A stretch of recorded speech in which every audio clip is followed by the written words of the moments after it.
Arizona, homeowner's best friend. Well, Mike's got a Pebble Tech pool, and he has cracks on the rolled steps. It's above and below the rolled edge.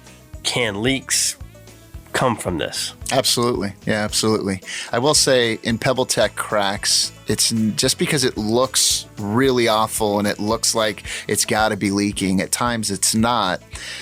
There is a multiple layers on Pebble Tech. So you definitely have a surface crack in the Pebble Tech, but that doesn't necessarily mean that it's cracked the shotcrete shell. So ultimately you need our service. We need to come out and we need to dye test those areas really thoroughly to see if the cracking has gotten through the shotcrete shell. Rosie on the house, every Arizona home.